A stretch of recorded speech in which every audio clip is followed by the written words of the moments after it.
और समृद्धशाली हो, धर्मपरायण हो, स्वच्छ हो, ऐसे जितनी भी आर्ताएं हैं हम सबको और पूर्ण बनाने की दिशा में वो पूर्णता हमारे अंदर माता दे। इसी आकांक्षा के साथ मैं भाई साहब से निवेदन करता हूं कि पदयात्रियों का मनोबल, पदयात्रियों का साहस और इस पंच यात्रा का उद्देश्य हम सबके बीच में सुख में रखेंगे। आदरणीय भाई साहब।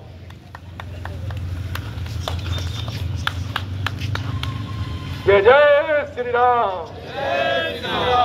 भारत माता की जय। भारत माता की जय।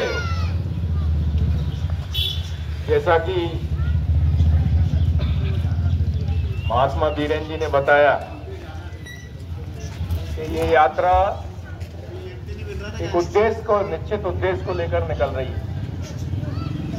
पूजनीय सरसंघ चालक संघ के सरसंघ चालक जी ने भी आह्वान किया था कि हमारा सनातन देश है, हजारों सालों से इसकी परंपरा चलती आ रही है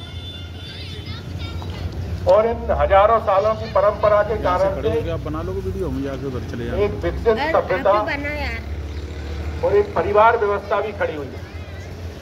इसके कारण से पूरी दुनिया में हमारे देश से लोग प्रेरणा लेते हैं। पूरी दुनिया भर में योग के कारण से पूरा आना चाहिए ऐसे एक बहुत बड़ा परिवर्तन आ रहा है। ठीक है,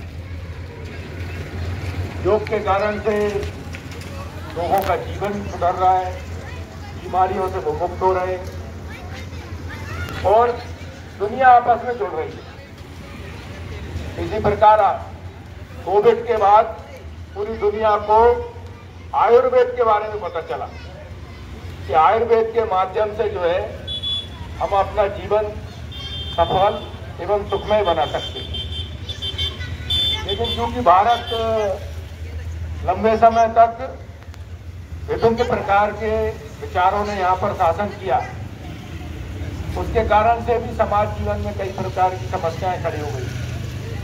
इसलिए उन्होंने आह्वान किया था कि पंच परिवर्तन होना चाहिए, जिससे समाज जीवन में एक व्यापक स्तर पर जो है एकता खड़ी हो सकती है। मैं बीरेन जी और उनके समस्त साथियों को जो है साधुवाद देना चाहता हूँ कि इस भौतिक समय में, जिस समय लोग आपाधापी में लगे रहते हैं, अपने बारे में ही विचार करते हैं या अपने परिवार के बारे में ही विचार करते हैं, ऐसे में वो समाज का विचार कर रहे हैं कि समाज में जो एकता है, समाज परिवार जो एकजुट रहे। ऐसे पंच परिवर्तन को लेकर जो है उन्होंने ये यात्रा निरंतर निकाल रहे हैं। दुनिया भर में पहले मॉडल खड़े होते हैं। हमने देखा है कि दुनिया में अमेरिका ने पूंजीवाद का मॉडल खड़ा किया। उस पूंजीवाद के कारण से पूरी दुनिया में एक अमेरिका की धाक है। चीन ने जो है, सोवियत संघ ने साम्यवादी मॉडल खड़ा किया, तो उसके कारण दुनिया में उसको पूछा गया। ऐसे ही पंच परिवर्तन के भी छोटे छोटे मॉडल खड़े करना पड़े। तो उन्होंने जो यात्रा के माध्यम से इसमें जो 10-12 गांव आते हैं, उसमें एक परिवर्तन के बारे में सोचा है। हम दिल्ली के बारे में आजकल सुन रहे हैं, जो पंच परिवर्तन का एक विषय है। तो दिल्ली में पर्यावरण के प्रदूषण के कारण से दिल्ली रहने लायक नहीं बची। जो लोग दिल्ली जाते होंगे उनको ध्यान में आता होगा कि दिल्ली की सीमा में प्रवेश करने से ही जो है जहरीली हवा अपने को परेशान करती। वहाँ के व्यक्तियों की औसत आयु जो है 12 साल कम हो जाती। कोई भी दिल्ली में रहना नहीं चाहता। जो बच्चा वहाँ पैदा होता है उसके फेफड़े खराब होने ही है। और यमुना की कैसी स्थिति हो गई है, यमुना नाले जैसी हो गई। जिस नदी की हम पूजा करते हैं, जहाँ भगवान कृष्ण ने जो है अपना जीवन गुजारा और कई प्रकार की लीलाएं रखी, उस यमुना की स्थिति बहुत खराब है। क्यों है? क्योंकि हम जो है मनुष्य स्वार्थी है। उसने पर्यावरण का बिल्कुल ध्यान नहीं रखा। वो पेड़ नहीं लगाता है, पेड़ काटता है, पानी को भी खराब करता है। पानी को स्वच्छ रखने, जो हमारा जीवन है, हमारा शरीर है, वो 70% पानी से बना है। अगर हम पानी जो है खराब पिएंगे तो हम में से अपने आप बीमार हो जाएंगे। तो पेड़ लगाना, जल का संरक्षण करना, प्लास्टिक का कम उपयोग करना या उपयोग करना ही नहीं। प्लास्टिक का उपयोग करने के कारण से पूरे समुद्र में जो है आर्कटिक तक जो है प्लास्टिक फैल गई है। उसके कारण करोड़ों जीव जंतु जो है मारे जा रहे हैं। तो पर्यावरण का संरक्षण हम कैसे कर सकते हैं, तो उसके बारे में भी विचार करना चाहिए। पेड़ लगाएं अधिकतम, अगर हम पेड़ों को काटते हैं तो पेड़ों को लगाएं। प्लास्टिक का उपयोग की जगह जो है कागज का उपयोग करें, अन्य जो चीजें उसका उपयोग करें, क्योंकि प्लास्टिक हजारों साल तक जो है टिकी रहती है। उसके कारण खेती भी खराब होती है, जमीन भी खराब होती है और बीमारियां भी कई प्रकार की फैल रही है। तो ये जो पर्यावरण का संदेश है इस पंच परिवर्तन, एक परिवर्तन, इसमें एक परिवर्तन, एक संदेश क्या है, कुटुंब प्रबोधन का, कि हमारी परिवार व्यवस्था मजबूत होना चाहिए। भारत को क्यों जाना जाता है, परिवार के कारण से। जो हमारे परिवार में चाचा, काका, दादा, एक बहुत व्यापक स्तर का परिवार रहता था, वो कैसे जो है फिर से मजबूत हो सकता है। अगर एक परिवार एक घर में रहता है तो उसकी आर्थिक स्थिति भी ठीक रहती है। अगर 5 भाई हैं, वो 5 घर बनाएंगे, अलग अलग अपनी व्यवस्थाएं खड़ी करेंगे, अलग अलग रोजगार करेंगे, तो उनका जीवन यापन कठिन होगा। लेकिन अगर वो एक साथ रहते हैं, एकजुट रहते हैं, तो समाज में भी सम्मान रहता है। फिर बच्चों को कैसे हम जो है अपने अच्छे संस्कार दे सकते हैं। बच्चों को संस्कार के मामले में जो है आज की व्यवस्था कमजोर हो रही है। हमको ध्यान में आता है बच्चे व्यसन की ओर बढ़ रहे हैं, नशा करने लगते हैं, कई छोटी छोटी उम्र में झगड़ा करने लगते हैं। तो कैसे हम बच्चों को, बहुओं को अच्छे संस्कार दे सकते हैं।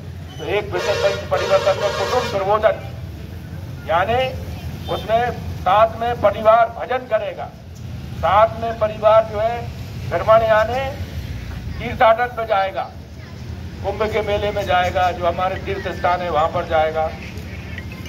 फिर जो है साथ में भोजन करेगा। आज परिवार के व्यक्ति जो है, हम भी यहाँ पर बैठे हैं अपना करें, तो साथ में मिलकर पूरा परिवार एक साथ भोजन नहीं करता।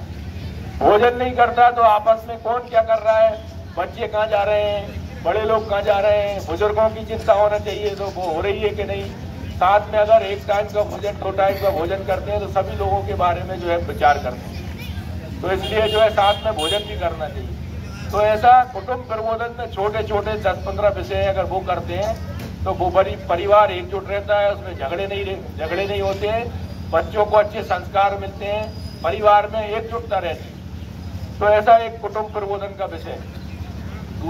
एक विषय है नागरिक शिष्टाचार, यानी हम इस देश के नागरिक हैं। भारत की हर चीज के कारण से जो है आज हमारा समृद्ध समाज है। आज हम देख रहे हैं कि भारत जब से स्वतंत्र हुआ है तब से अपने देश में शांति है, किसी प्रकार का झगड़ा नहीं है, सब अपना अपना काम करते हैं।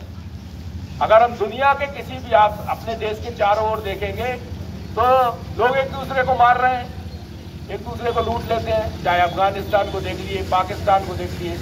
अभी कल आपने सुना होगा ऑस्ट्रेलिया में क्या हुआ, कुछ एक लड़के और पिताजी ने मिलकर जो बेचारे अच्छे से अपना त्योहार मना रहे थे, अपना उत्सव मना रहे थे, वहां जाकर गोलियां चला दी और 23 लोगों की मृत्यु हो गई। उसमें कई बच्चे भी मारे गए, कई बच्चियां भी मारी गई। तो ऐसा दुनिया भर में चल रहा है।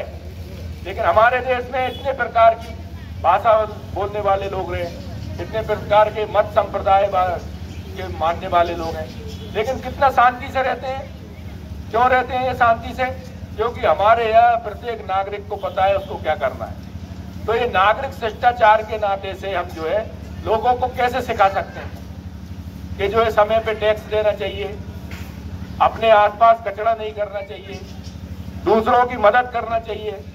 कोई व्यक्ति कोई अपना उत्सव मना रहा है, त्योहार मना रहा है, तो उसका भी सम्मान करना चाहिए, दूसरे विचार का भी सम्मान करना चाहिए, आपस में झगड़ा नहीं करना चाहिए, ट्रैफिक नियमों का पालन करना चाहिए, पुलिस प्रशासन का सहयोग करना चाहिए।